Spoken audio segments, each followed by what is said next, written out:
Olá, professora Jenny, bom dia. Bom dia, Cláudia, bom dia, ouvintes. Bom, hoje nós vamos falar ainda sobre o uso da tecnologia, principalmente do celular, que vem trazendo danos, né? Inclusive, a professora trouxe aqui um dado bem importante, que é sobre mortes de crianças no Brasil, vítimas das redes. Já são 56 crianças entre 2014 a 2025. Isso notificado, né, professora? Dentro da pesquisa que leve em conta o que foi noticiado. Isso deve ser um número aí, inclusive, infelizmente maior, né? Que estão ligadas, esses casos estão ligados aí àqueles desafios que eles acabam passando, né, esses adolescentes.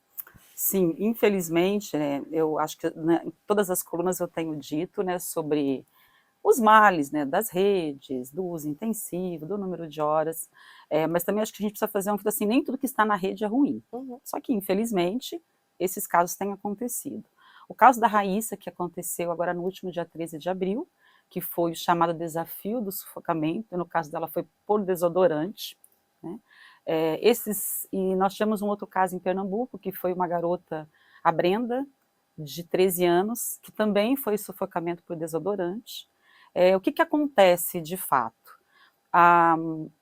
Como eu já venho dito, né, a adolescência ela é essa fase bastante confusa, né, em que você precisa ser aceito, né, você precisa estar em determinado grupo. Então, essas crianças e adolescentes são completamente suscetíveis a esses grupos de ódio, né, a esses grupos que estão na rede. O caso da Raíssa, especificamente, ela estava na sala, né? O avô nem tinha clareza que ela estava participando deste desafio. Então, ao ser levada ao pronto-socorro, que descobriram que ela fez o desafio desodorante, que nada mais é de que colocar uma determinada quantidade de desodorante em uma almofada, que é uma coisa que você tem em casa, e ver quanto tempo que você suporta aquilo, né?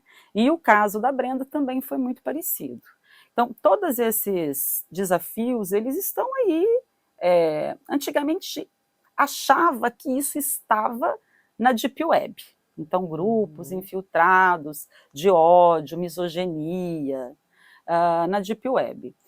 Todos esses crimes que têm acontecido ultimamente, eles estão na superfície da rede, no TikTok, nos chats, no Discord, inclusive no Instagram. Então, precisamos ter uma preocupação, né, que conteúdo é esse que está aí nas redes. O Discord, ele é uma rede, quase todos esses crimes, eles estão ligados à conversa de grupos no Discord. O Discord é uma rede que ela tem em torno de 200 usuários mensais, e é uma rede criada para jogadores online. Por que o Discord é um lugar, vamos dizer assim, legal para eles, né? Porque primeiro você precisa ser convidado e ser aceito para entrar num determinado grupo. Quando eu posto alguma coisa no Instagram, isso está no âmbito do público, né? Da publicação publicizada. No Discord fica entre estes grupos. Então, uma coisa assim que é muito, muito importante, né, olhar, é que por essa fase, ela ser uma fase muito suscetível, uma criança que já está naquela fase, né? Ai, que adolescente nunca disse, ai, que vontade de morrer hoje. Então, lá no Discord, ele diz assim, não, se eu fosse você, eu faria isso mesmo. Você quer ajuda? Qual arma você quer? Ah, mas antes de fazer isso, porque tudo isso está sendo mapeado pela polícia, antes de você fazer isso, mate algumas pessoas. Porque, olha, você vai ficar famoso. Né? Porque todos esses casos, né, ele, não é que o bullying não existia, depois vai vir o cyberbullying, mas agora isso vai sendo maximizado por meio das redes. Se antes o seu filho ficava no convívio da família, da escola, isso agora tem uma dimensão global. Pode ser que os mentores destes grupos, inclusive, não estejam nem no Brasil. É verdade. Então, essa é uma questão bastante cuidadosa. Aquele caso que aconteceu não vou me recordar agora, mas em fevereiro, de um adolescente que ateou fogo em um morador de rua em São Paulo.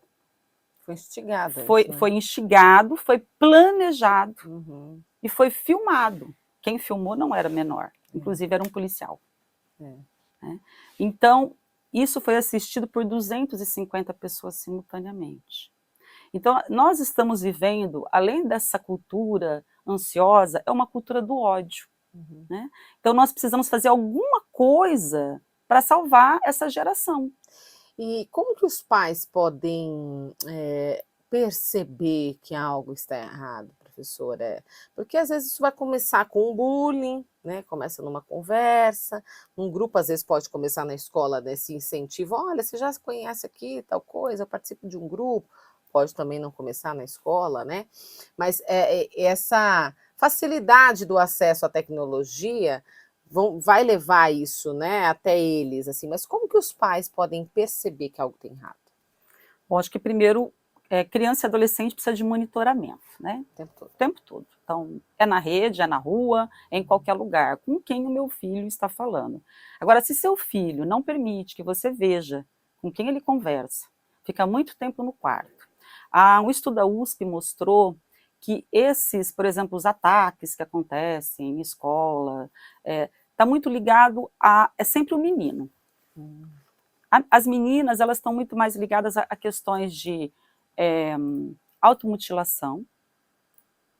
Uma coisa que em escola, Cláudia, assim, quando a gente vê um adolescente que não tira o agasalho e coloca até aqui, cuidado, ele pode estar se automutilando. Muito no quarto, para ninguém ver. Né? Então, o que os pais precisam fazer? É o monitoramento todo o tempo e precisa de uma escuta. Né? Uma escuta e que, na minha opinião, não dá para ser só dos pais também. Por quê? Porque nesse momento de vida criança ou adolescente, né, ela está nessa fase que ela precisa negar tudo para se constituir como pessoa, a sua identidade, e aí ela precisa negar tudo isso que os pais dizem. Sempre os pais serão errados, né, nessa fase. Então eu sempre digo que o adolescente, ele é um adulto em experimentação. Ele está experimentando para ver até onde ele pode ir. Então, o monitoramento, a escuta, o cuidado, né, é prevenir para que não chegue nestes casos.